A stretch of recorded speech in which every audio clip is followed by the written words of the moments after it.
I'm my mom's lawyer." The maid's daughter stood up to the judge, who was laughing at her mother, then shocked him with her legal genius. The courtroom was silent, uncomfortably so. A maid sat at the defendant's table, her uniform neat but her hands trembling. Across from her, a lawyer in a polished suit smirked, certain this would be another easy win. The judge leaned forward, his tone heavy with disdain. "Ms. Ross, you understand you owe $27,000 in medical bills, and you have no legal counsel." She swallowed hard. "No, Your Honor. I couldn't afford one." The chuckle that followed cut deeper than any gavel strike. The humiliation was suffocating. But then, an unexpected voice pierced the silence. "Excuse me, Your Honor," said a girl no older than 11, rising from her chair with a book clutched in her hands. "I would like to be my mother's defender." This is the story of how a maid's daughter stood up in court and changed everything. Just before we dive in, let us know in the comments where you're watching from today. We love seeing how far these stories reach. And make sure you're subscribed so you don't miss tomorrow's special video. Now let's jump back in. Enjoy the story. The girl stood up, a small, steady flame in a cold, silent room. She held a worn library book in her hands and looked the judge right in the eye. What she said next would not just change the course of the hearing, it would change everything. The air in courtroom 3C was stale, heavy with the scent of old paper and quiet desperation. It wasn't a grand room. The wood was dark and scuffed. The fluorescent lights overhead hummed a low, tired tune. For Carol Ross, it felt like the smallest, most suffocating room in the world. She sat at the defendant's table, her hands clenched so tightly in her lap that her knuckles were white. Her work uniform, a simple blue maid's dress, was clean and pressed, but she felt out of place, like a sparrow that had wandered into a den of wolves. Beside her, her daughter, Abigail, sat quietly. At 11 years old, she was a whisper of a girl. She had pale blonde hair pulled back in a neat ponytail. Her feet, in their simple worn sneakers, did not quite touch the floor. A thick, hardbound book rested on her lap, its cover faded from years of use. She had come straight from school, her backpack still tucked under her chair. Judge Harrison Finch peered down from his perch, his face a mask of bored impatience. He was a man who had seen it all and was impressed by none of it. He called the case, his voice a low rumble. Case number 734, Resolute Collections versus Carol Ross. He adjusted his glasses and looked at Carol. "Ms. Ross, you are here today regarding a debt of $27,412. Do you have legal representation?" Carol swallowed hard. The lump in her throat felt like a stone. "No, Your Honor. I couldn't afford a lawyer." A smirk touched the corner of the judge's mouth. It was a small, cruel thing. He glanced at the lawyer from the collection agency, a man in a crisp suit named Mr. Peterson, who looked on with an air of detached confidence. "I see," Judge Finch said, his tone dripping with condescension. He leaned forward, his voice loud enough for the whole room to hear. "And what is your occupation, Ms. Ross?" "I'm a maid, Your Honor," she said, her voice barely a whisper. "I clean houses." The judge chuckled. It was not a kind sound. It was sharp and dismissive. "A maid, and you find yourself surprised by a simple matter of unpaid bills? Surely you understand that when you receive a service, you are expected to pay for it. It's not a difficult concept." Humiliation washed over Carol, hot and stinging. Her face flushed a deep red. She felt the eyes of everyone in the courtroom on her. The bailiff, the clerk, the handful of strangers in the gallery. They all heard him. They all saw her shame. She opened her mouth to speak, to explain about the hospital, about the endless bills after her husband's accident, about working 3 jobs and still falling behind. But the words wouldn't come. Her mind went blank with panic and embarrassment. All she could do was stare at her hands, her world shrinking to the worn fabric of her uniform. That's when it happened. A small, clear voice cut through the silence. "Excuse me, Your Honor." Judge Finch stopped, his eyebrows raised in annoyance. He looked down and saw the little blonde-haired girl standing beside the defendant's table. Abigail Ross stood straight, her chin up. She was no longer a whisper. She held the thick library book in front of her like a shield. "What is this?" the judge snapped, his irritation clear. "Young lady, this is a court of law, not a school playground.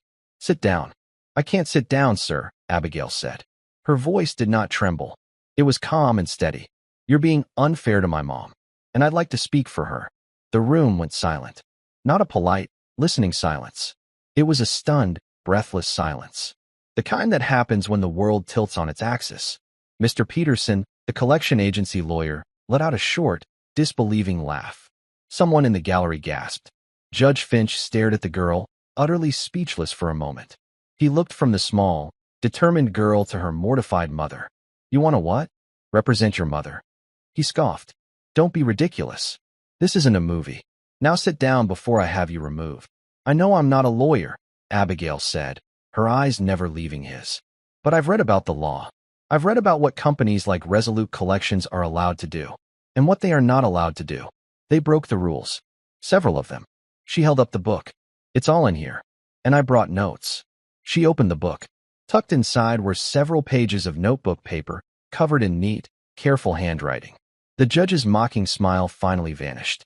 He looked at this 11-year-old girl who spoke of rules and notes, who stood before him without a trace of fear. He saw only purpose in her clear blue eyes. "Approach the bench," he commanded, his voice tight. "Just you." Abigail walked forward, her small sneakers making no sound on the polished floor. She didn't look like a child walking to the principal's office. She looked like a soldier marching to her post. The story of how she got here, however, didn't start with a book or a law. It started with a promise, made in the quiet, dark hours of the night, when the only sound was her mother's silent tears. Carol Ross had never asked for much. She was born and raised in Ohio, in a small town where everyone knew your name. Her father, William Ross, had been a sergeant major in the Army. He was a man of quiet strength and unshakable principles. He taught his children two things.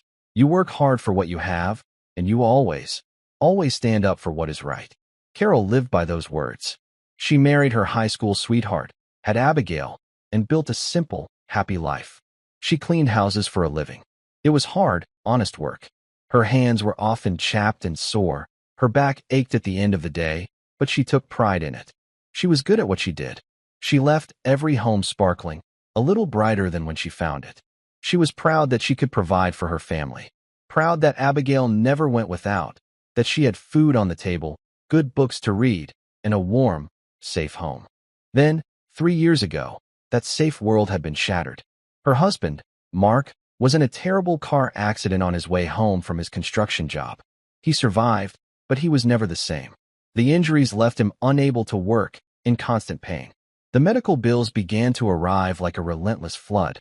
First, it was a few thousand, then 10,000, then 20. Soon, they were drowning in a sea of paper. White envelopes that brought with them a fresh wave of panic and fear. Carol took on more work. She started cleaning offices in the evening after her day of house cleaning was done. She took a weekend job at a diner, waitressing until the early hours of the morning. She was exhausted, a bone-deep weariness that sleep could not fix. But she kept going. For Mark. For Abigail.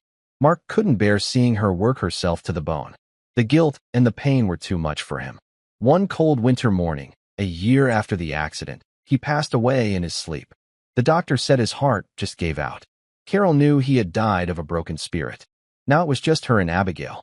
The mountain of debt remained, a monument to their grief. That's when the phone call started. Men with smooth, cold voices from a company called Resolute Collections. They called in the morning. They called at night.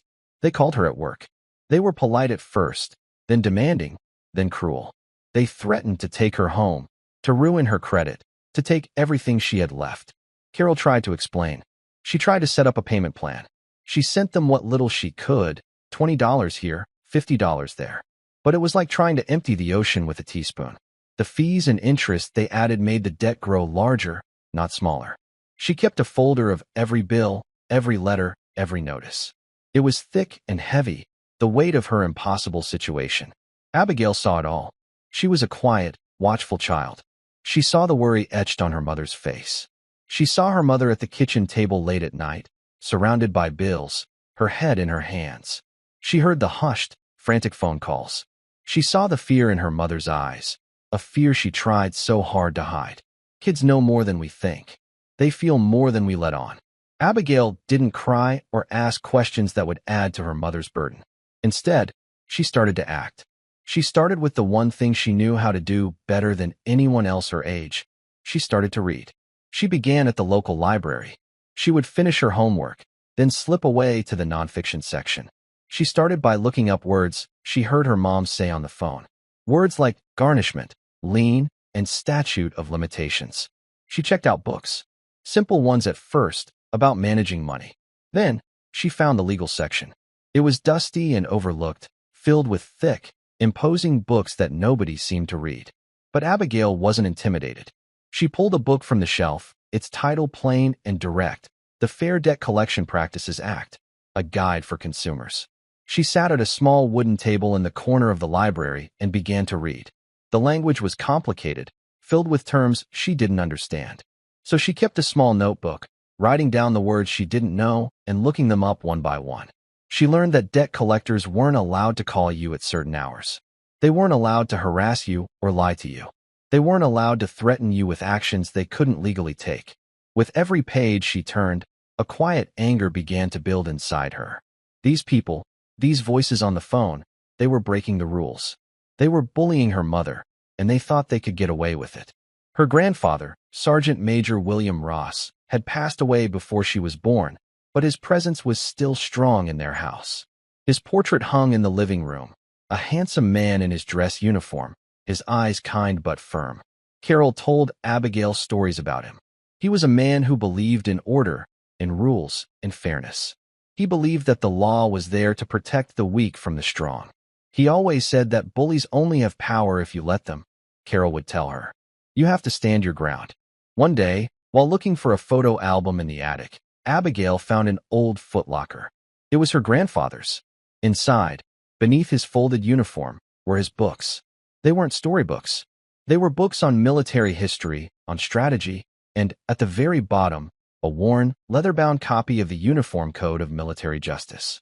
She took the book down to her room. She didn't understand most of it, but she understood the spirit behind it. It was about rights. It was about procedure. It was about holding people accountable for their actions. It was about justice.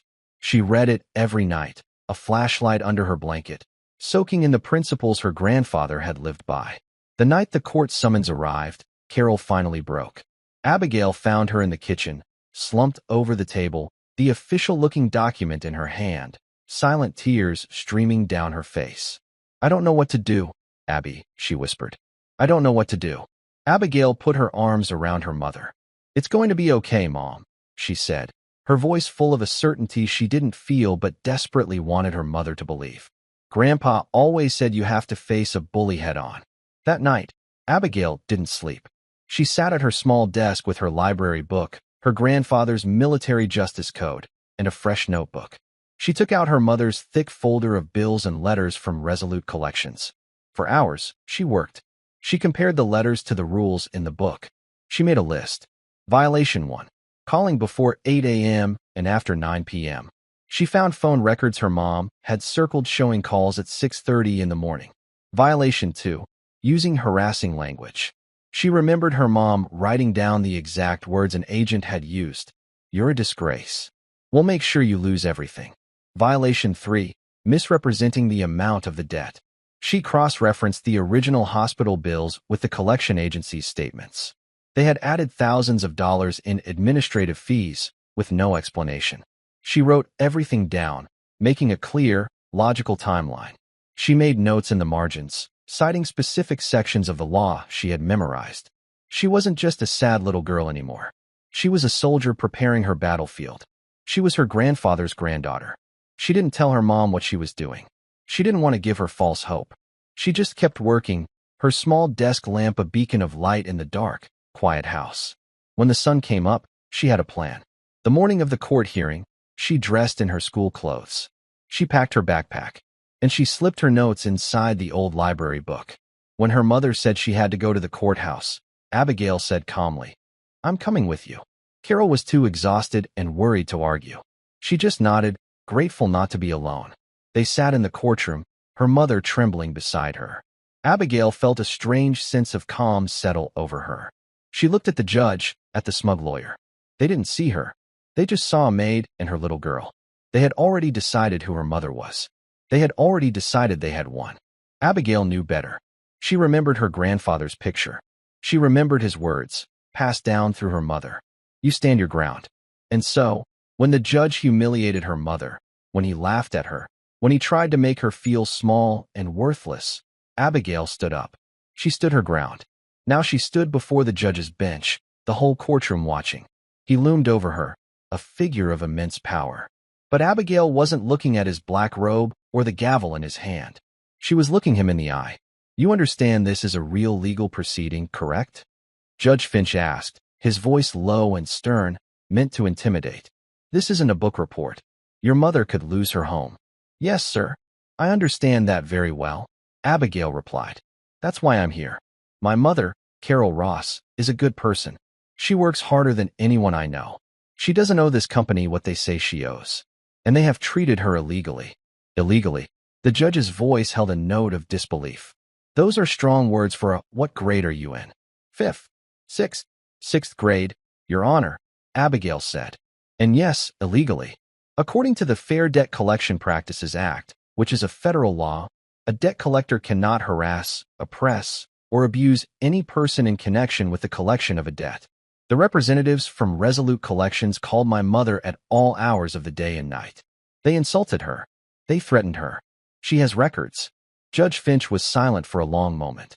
He looked over at Mr. Peterson, who was starting to look less confident.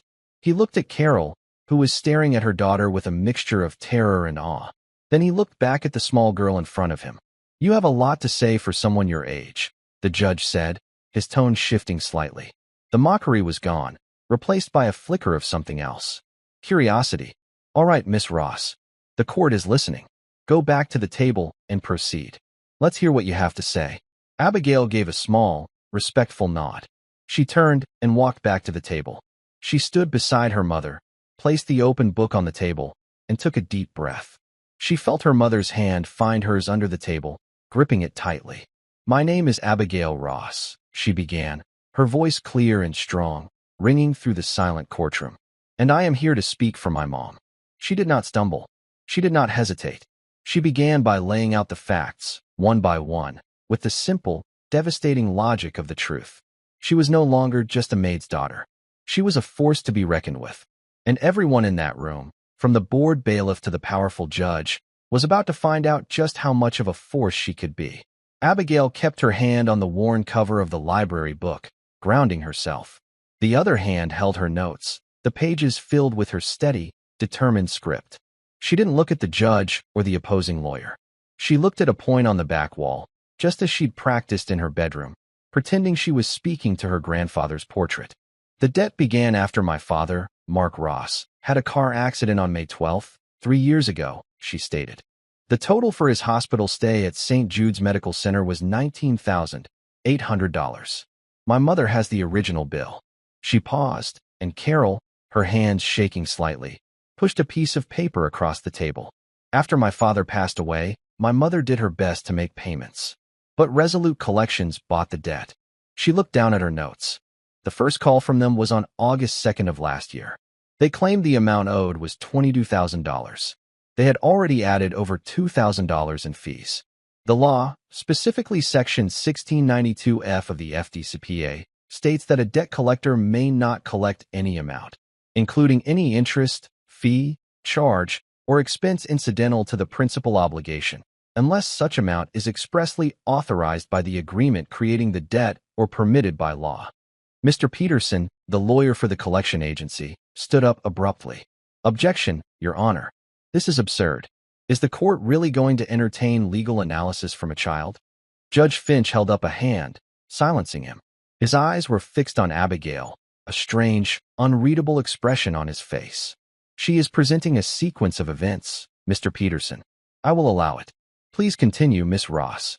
Abigail nodded, unfazed. Thank you, Your Honor. My mother asked for a validation of the debt in writing, which is her right under Section 1692G.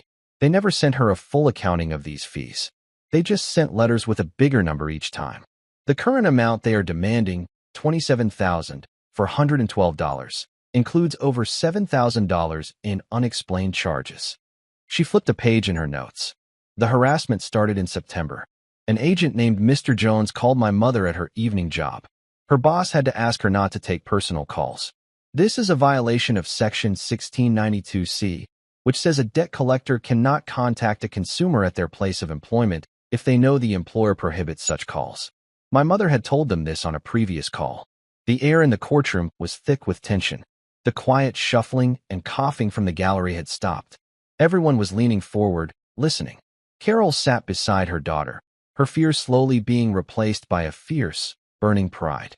She was seeing a part of her daughter she never knew existed. A strength, a fire, that reminded her so much of her own father. On October 15th, Abigail continued, her voice steady. My mother missed a call from them because she was at a parent-teacher conference for me. They then called our neighbor, Mrs. Gable, and told her that my mom was in serious financial trouble and that they were going to sue her. This is a direct violation of Section 1692B, which strictly limits third-party contact. They are not allowed to reveal the nature of their business or the consumer's debt to anyone else. She took a breath and finally looked directly at Mr. Peterson. But the worst part was the threats. On December 1st, an agent told my mother, and she wrote it down right after the call, that if she didn't pay $5,000 by the end of the week, they would have a warrant issued for her arrest. Your Honor, she said, turning her gaze to the judge, that is not only a lie. It is an illegal threat under Section 1692E.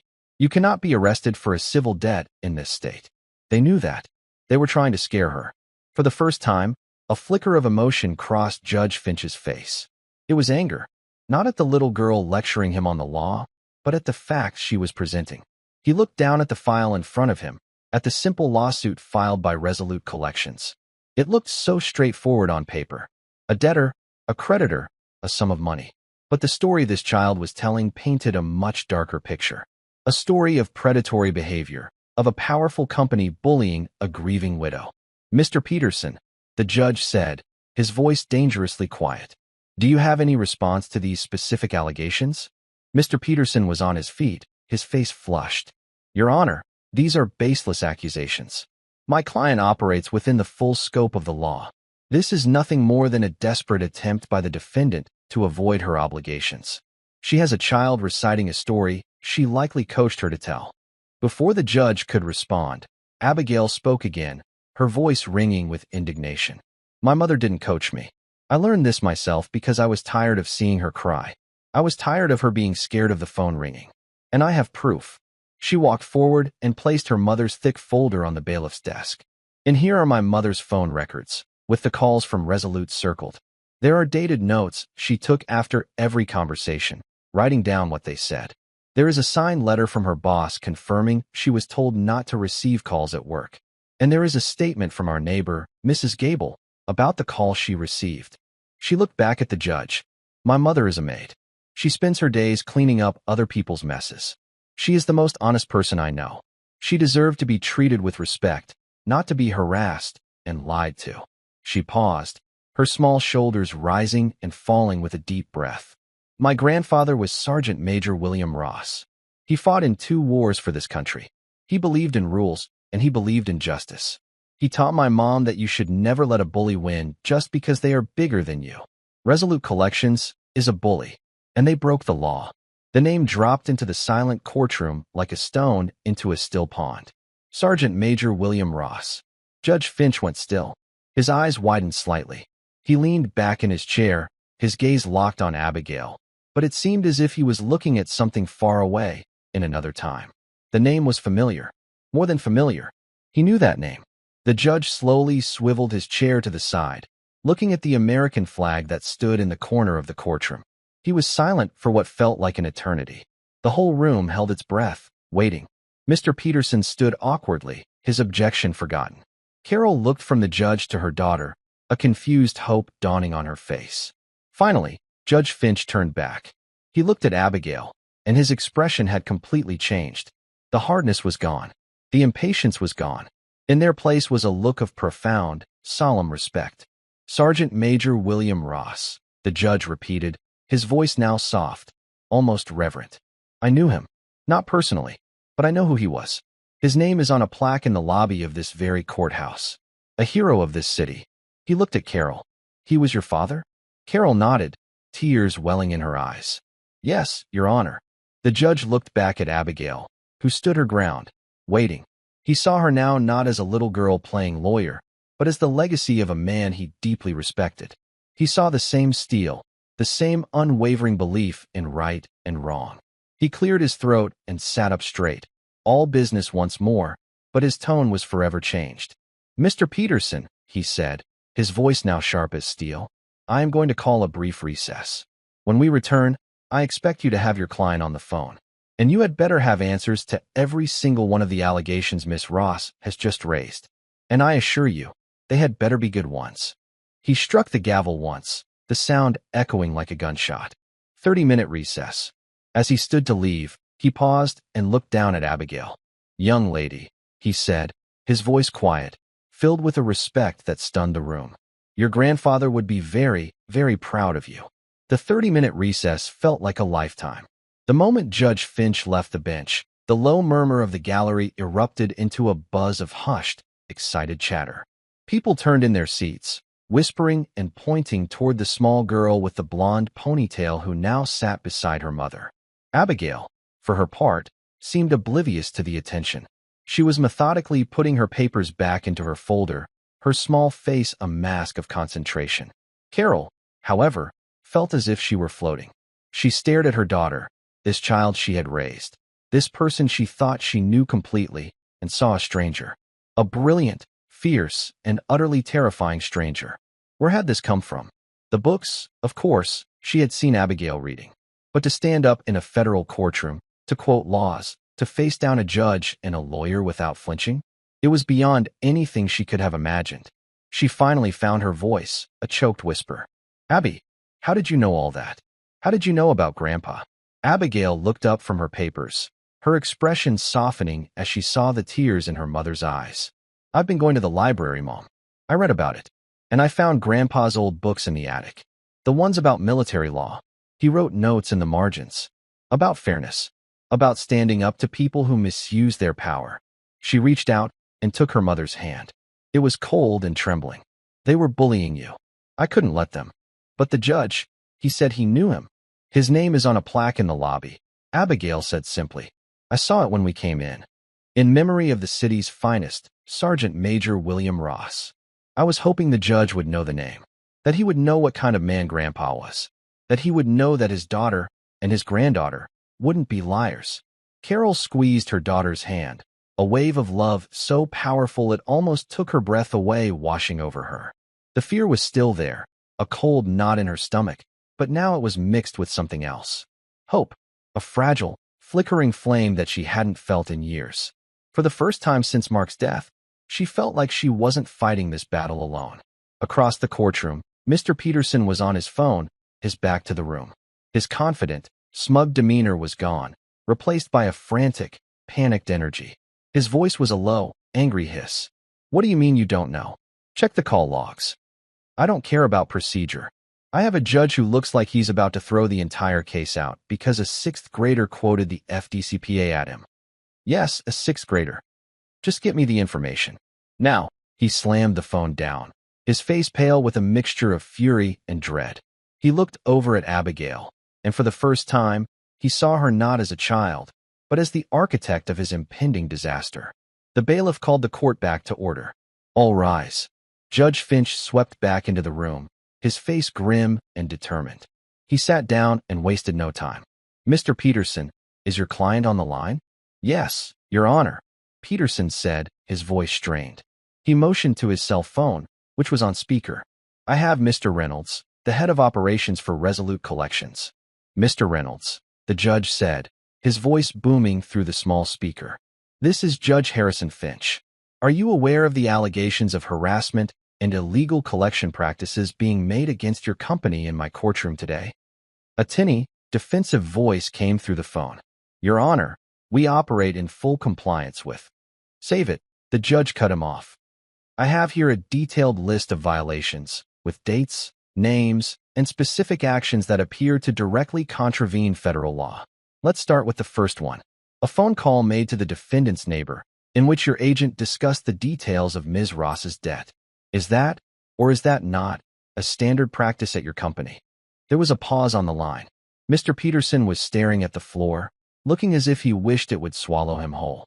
Your Honor, the voice on the phone finally said, sometimes in an effort to locate a debtor, our agents may.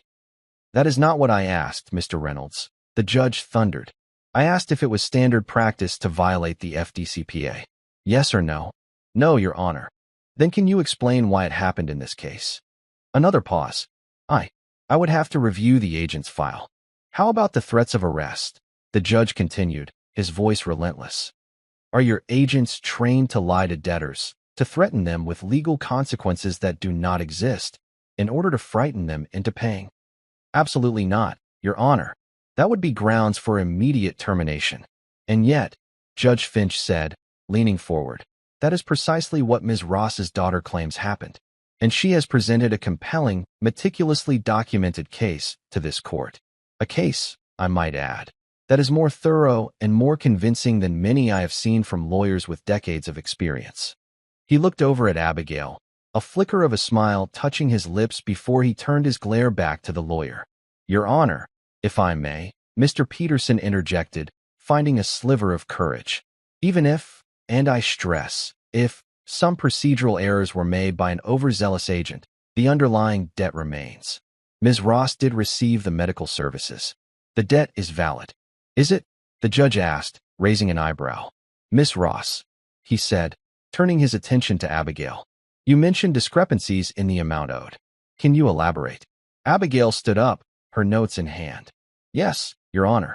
The original debt was $19,800. Resolute Collections is suing for $27,412. That's a difference of $7,612. They call them administrative and legal fees. But under the law, they have to be able to explain exactly what those fees are for. They never have. She walked to the bailiff and handed him another paper from her folder. This is a copy of the original agreement my parents signed with the hospital. It says that in the event of collection, reasonable costs may be added. But the Consumer Financial Protection Bureau has issued rulings on what is reasonable. Adding nearly 40% to the original debt is not reasonable. It's called fee padding, and it's another violation. Judge Finch took the paper and examined it. He looked up at Mr. Peterson. Well, counselor, is a 40% fee reasonable? Mr. Peterson was speechless. He opened and closed his mouth, but no sound came out. He was completely and utterly outmaneuvered. He had come to court for a simple default judgment, a slam dunk against a defendant with no lawyer. He had walked into an ambush, led by a child with a library book. The judge turned his attention back to the phone. Mr. Reynolds, it seems to me that your company has not only engaged in a pattern of illegal harassment, but is also attempting to collect a debt that is inflated by potentially fraudulent fees. This court takes such matters very seriously. In fact, under the FDCPA, each violation can result in statutory damages of up to $1,000, plus actual damages and attorney's fees. Attorney's fees? Mr. Peterson blurted out. She doesn't have an attorney. The judge leveled a cold stare at him. Mr. Peterson, given the circumstances, I am very close to finding you and your client in contempt of this court. I would advise you to remain silent. He looked back at Carol and Abigail. But he does raise an interesting point. The law is designed to make the wronged party whole. He paused, thinking for a moment. Miss Ross, he said to Abigail, what would you and your mother consider a just resolution to this matter? The question hung in the air. The power in the room had shifted completely. It no longer resided on the judge's bench or with the lawyer in the expensive suit. It rested with the 11-year-old girl in the worn sneakers. Abigail hadn't prepared for this. Her goal was to stop them from taking their home, to expose the lies. She hadn't thought about what came next. She looked at her mother. Carol's face was filled with a mix of emotions, but the strongest one was trust. She trusted her daughter. Abigail took a breath and faced the judge. Justice, Your Honor? She asked, her voice clear and steady. Justice would be for them to stop harassing my mom. Justice would be for them to correct the amount of the debt to what it actually is. And, she hesitated for a second, then a new kind of resolve hardened her expression. And justice would be for them to pay for the fear and the sleepless nights they caused my mother. The law says they broke the rules. Breaking the rules should have consequences. Judge Finch listened, nodding slowly. He had seen this kind of clarity before, this simple, unshakable sense of right and wrong. He had seen it in the eyes of soldiers. He saw it now in the eyes of a soldier's granddaughter. I agree, he said. He looked at Mr. Peterson, whose face had gone from pale to ashen. Here is what is going to happen. I am dismissing this case, with prejudice. That means you cannot file it again. Ever. A collective gasp went through the gallery. Carol grabbed Abigail's arm, her knuckles white. Furthermore, the judge continued, his voice a hammer striking steel. I am going to open a formal investigation into the practices of Resolute Collections, based on the evidence presented in this courtroom today. I will be referring this matter to the State Attorney General and the Consumer Financial Protection Bureau. The tinny voice on the phone squawked in protest, but the judge ignored it. As for the matter of damages, since Ms. Ross does not have an attorney, we will calculate them differently. We have multiple, clear violations of federal law. We have the infliction of severe emotional distress. And we have an attempt to collect a fraudulent debt. He scribbled on his notepad. This court hereby orders Resolute Collections to do the following.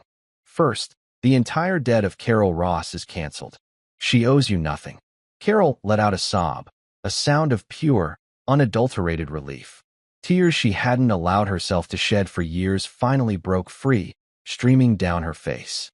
Second, the judge said, his voice ringing with authority, you will pay a penalty to Ms. Ross for the harassment and illegal practices. We will calculate it based on the $7,612 in fraudulent fees you attempted to collect. I am ordering you to pay Ms. Ross that exact amount, as punitive damages. He looked directly at Abigail.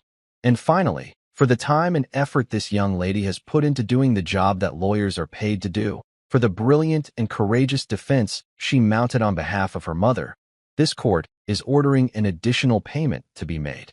A consulting fee, if you will. I believe a fee of $500 per violation cited is appropriate. You cited for specific violations, Miss Ross. Abigail, stunned, could only nod. So that will be an additional $2,000, the judge declared, to be put into a college fund for Miss Abigail Ross. He looked at Mr. Peterson one last time. You have 30 days to make these payments. Do you understand? Why, yes, Your Honor, Peterson stammered. This court is adjourned, Judge Finch said, and with a final, booming crack of the gavel, it was over. The room exploded into noise. People in the gallery were on their feet, applauding. Reporters who had been half asleep in the back row were now scrambling for the door, dialing their news desks. This was a story, a huge story, but Carol and Abigail didn't notice. They were wrapped in each other's arms, holding on tight. The weight of years of fear and struggle was gone, lifted in an instant. Carol was sobbing into her daughter's hair, repeating, "Thank you, thank you, thank you," over and over again. Abigail held her mother, her own eyes wet with tears. She had done it. She had faced the bully. She had stood her ground. And she had won. As they were getting ready to leave, the bailiff approached them. "Excuse me, ma'am," he said to Carol. "The judge would like to see you and your daughter in his chambers." Nervously, they followed him through a side door into the judge's private office. It was a large room, lined with law books from floor to ceiling. Judge Finch was standing by the window, his black robe off, looking out over the city. He turned as they entered, and he was smiling. A real, warm smile. "Please, come in," he said. "I won't keep you long. I just wanted to say something in private." He walked over to his desk and picked up a framed photograph. He brought it over to them. It was a picture of a much younger Judge Finch than a young lieutenant in the army, standing next to another soldier. A tall, proud man with kind eyes and the chevrons of a sergeant major on his sleeve. "This was taken a long time ago," the judge said, his voice thick with emotion. "I was a brand new officer, scared out of my mind. Your father, your grandfather, he was my sergeant major. He looked after me. He taught me what it meant to be a leader. He taught me about honor and about doing the right thing, no matter how hard it is." He looked at Carol. "He was the finest man I ever knew. I am so sorry for your loss. And I am so sorry that you were treated this way. Our system should have protected you. It shouldn't have taken your daughter to make it right." Then, he knelt down, so he was eye to eye with Abigail. "You," he said, his voice full of admiration. "You have his spirit. That same fire. That same sense of justice. You did something extraordinary today. You reminded me of why I became a judge in the first place." He reached into his desk and pulled out a thick, leather-bound book. "I want you to have this," he said, handing it to her. It was a copy of the Constitution of the United States. You read it, you learn it, and you never, ever let anyone tell you that you can't make a difference. Abigail took the book, its weight feeling important and real in her hands. "Thank you, Your Honor," she whispered. "No," the judge said, standing up. "Thank you." They walked out of the courthouse and into the bright afternoon sun. The world felt different, lighter. For the first time in a long time, Carol Ross wasn't thinking about bills or debts or threatening phone calls. She was thinking about the future. As they reached the sidewalk, they were suddenly surrounded by reporters, microphones and cameras thrust in their faces. "Miss Ross, how does it feel? What are you going to do with the money? Abigail, can you give us a comment?" Abigail, overwhelmed, shrank back behind her mother. Carol, seeing her daughter's distress, felt a surge of her old protective fire. She put her arm around Abigail and faced the cameras. Her voice, once a timid whisper in the courtroom, was now strong and clear. "My daughter and I just want to go home," she said. "But I will say this. My daughter is the bravest person I know, and I want everyone out there who is scared and feels like they are alone to know that you should never give up. You have to stand your ground."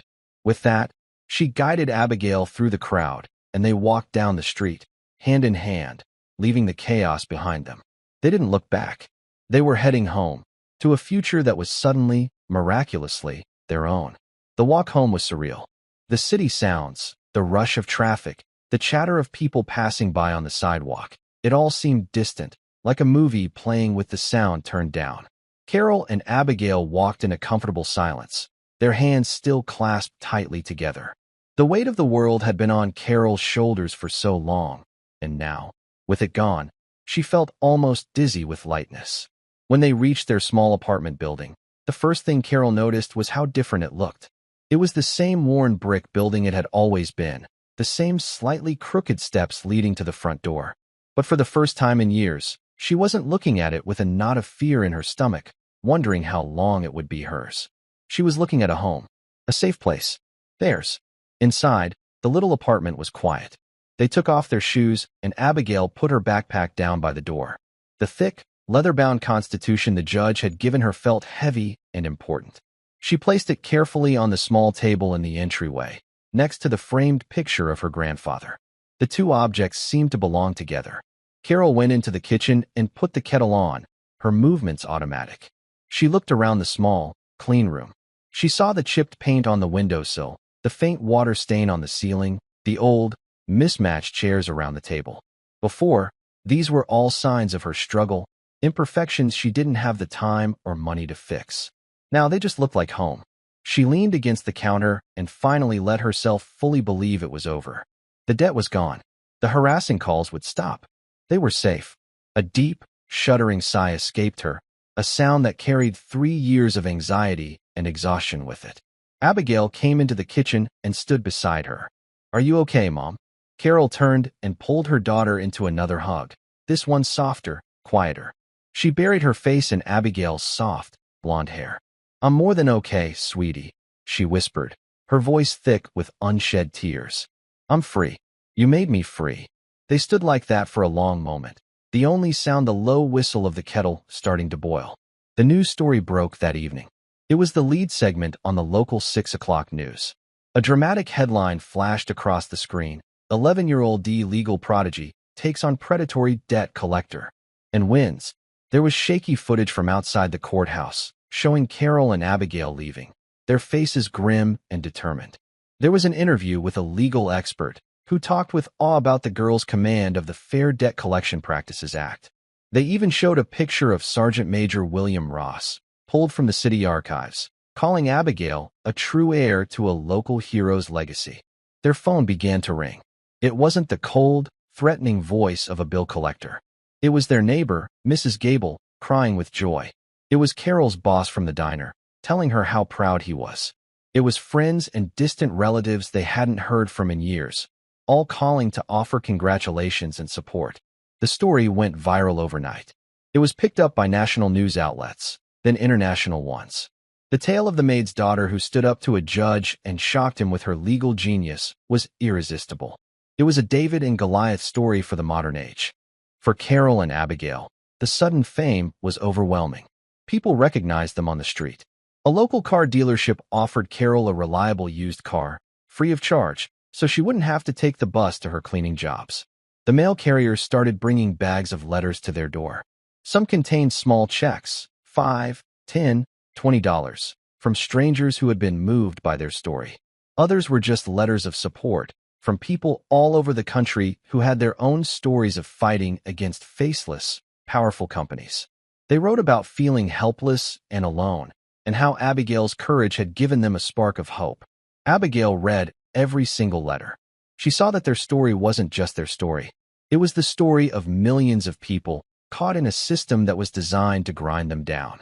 They weren't just a maid and her daughter anymore. They had become a symbol. A few weeks later, a long, official-looking envelope arrived.